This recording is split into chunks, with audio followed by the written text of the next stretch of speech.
Guys,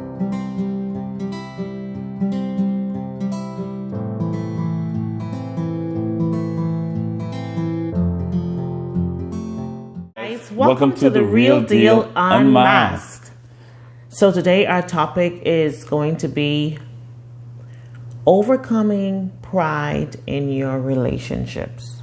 Yes. Yeah, that's a real good topic. That's a much needed topic. Mm-hmm. And we're just gonna talk on it for a bit. Right, briefly. So when you think of pride, what comes to your mind? We want you to just think about it. And then you'll understand exactly why it's so important to touch the subject. Right? So what do you think? Pride. What's your definition of pride?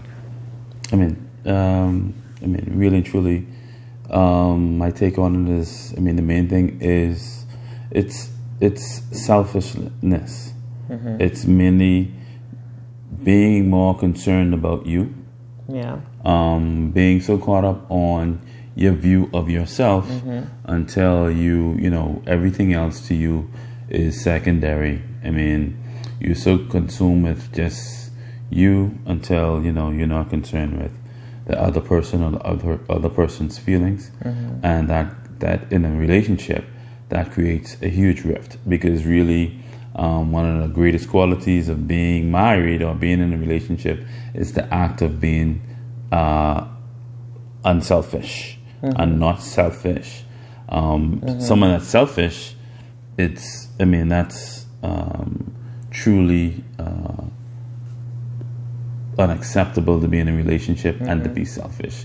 You can't have a successful relationship and being selfish, because it's your job to really ensure that you do things to try and please the other person. Yeah. And when someone is full of pride, it simply means that, it makes it difficult, and that person is difficult because usually that person does not want to change. They're stuck in their ways. They want to do things a certain way.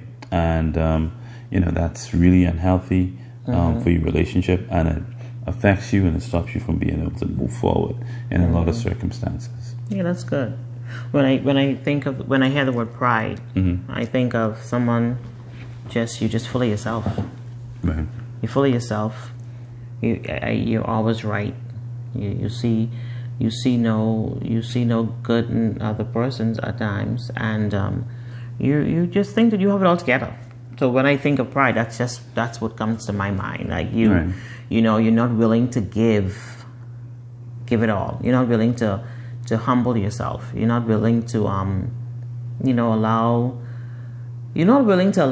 to give someone a break, or an opportunity to see that they're trying. You know that you're doing something that's wrong, and instead of you coming and say, hey, I need help, or I'm sorry for the way I treated you, you just ignore everything. Right. That's how I feel about the word pride.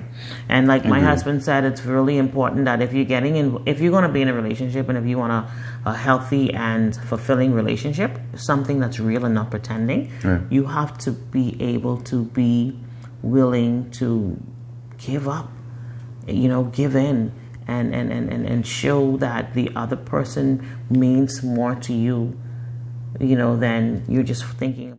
One of the most important components of being in a successful relationship and a healthy relationship, a fulfilled relationship, is being willing to compromise. Yeah. And being proud is really saying that you're unwilling to, like you say, admit that you're wrong, admit that you have some deficiencies. It's believing that you're always right. It's all about you. Anything that you says goes. And if you think that way, then you might as well be in a relationship with yourself. You might as well, definitely. Don't get involved with no relationship if you're not willing to give that part up, because it's not going to work. Right. And you have to be so careful before you get married, and that's why premarital counseling sessions is important.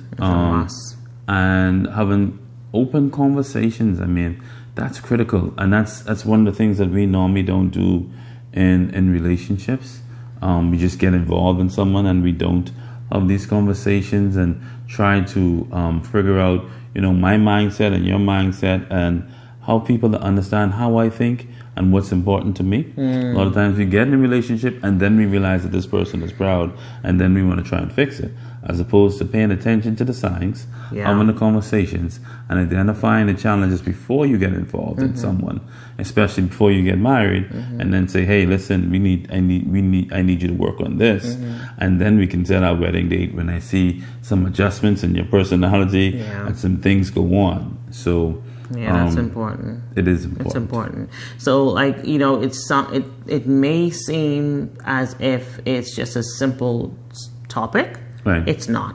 It is. That affects everything. Right. You know, and again, not just only in relationships, life. If you're the type of person who just don't know how to give in and not know how to, you know, stop being so selfish and put others before you, no matter where you are in life, where, you know, you're gonna end up probably alone, or end up in a relationship where you're not really satisfied, or the person is not really happy because you're so full of yourself. And that is what we feel that pride means in a relationship, is that it's all about you. It's all about what am I going to get out of it. It's all about what I want. It's never about the other party. So it's important to just, you know, take a step back, like James is saying. And if you find that is a problem, listen, don't be quick. Listen, slow down. Don't be quick to get married if you don't really know who you're dating. Follow the signs, like James say. Follow the signs. It's very short and sweet. It's simple, but it's very vital that you pay attention to the signs.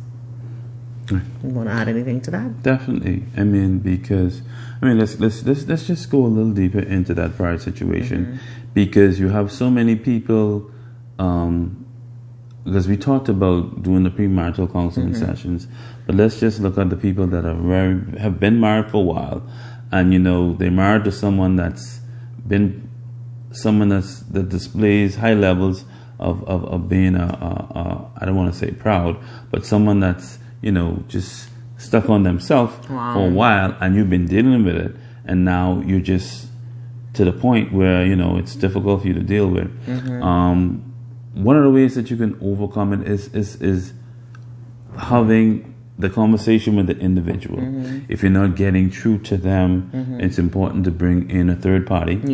And try to have that person understand the way you feel. If someone truly loves you, their goal should be to try and do things to help to please you.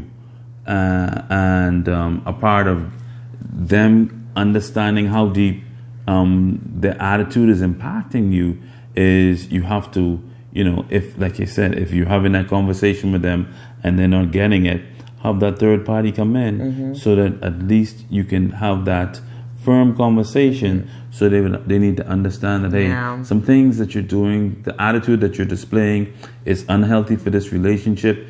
It's really affecting me, and I need to see some level of change in this relationship, because you may be happy, but I'm not happy at all, and it's unfair for us to be together if just you're happy, you're not trying, and, you know, so it's important to understand that in relationship, it's two people. It's just not all about you. No. It's not just about one person's feelings. It's about learning to compromise, learning and understanding that it's about both of us being happy, and you can make it work. You can do it. It's a process as well. And understand if you're dealing with someone that battles with pride, that it's a process for them to change too, because it's a part of their personality. It's a part of their makeup, you know. So, and you have to be careful, because some people confuse the word proud with pride.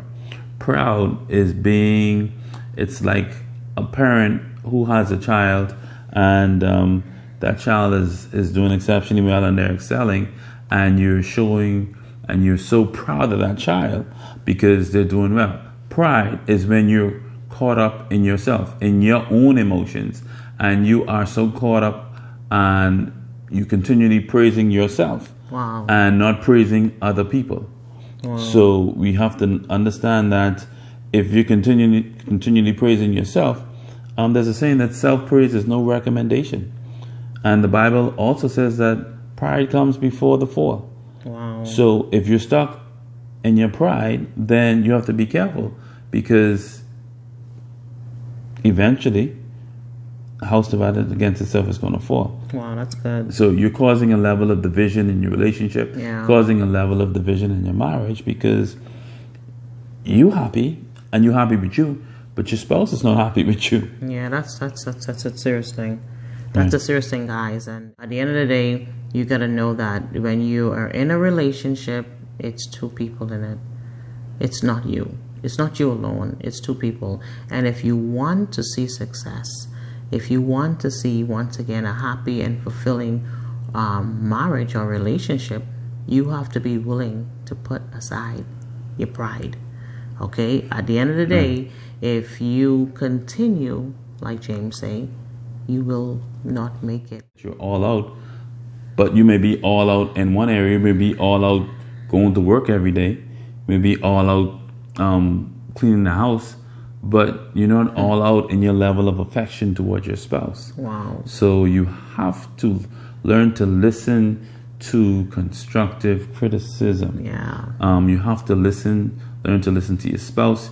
You have to be willing, as well, once you listen to them, to make some adjustments to yourself. Oh, wow, that's good. And that's what it's about. It's always about continually improving yourself. And that's what helps to make your relationship better. Yeah, you're absolutely As you make those adjustments, your spouse make those adjustments, you guys appreciate the fact that, hey, this person is doing some changes for me. Yeah. So I feel better that you're willing to make those adjustments. And the fact that you're making those adjustments, you're changing, I'm happy because I'm seeing a change within you. Yeah. And I'm also happy for the fact that you're sacrificing for me. And it goes both ways. Yes, that's good. Not just you, but both of you. Both parties. That's important. So we hope that something that we said, we were able to help you. Yes. We thank you so much for watching our videos. We ask that you please hit that subscribe button. Yes. Don't forget to hit the like button. Thank you so much for watching our videos. If you have any questions, please feel free to leave your comments below. If there are any topics that you would like for us to touch on or discuss, you can just shoot us an email at therealdealanmass@gmail.com, or you can also hit us up on our social media platforms. Where are we on, baby? So we're on Facebook and we're on Instagram. And hey, feel free, like my husband says, send us an email.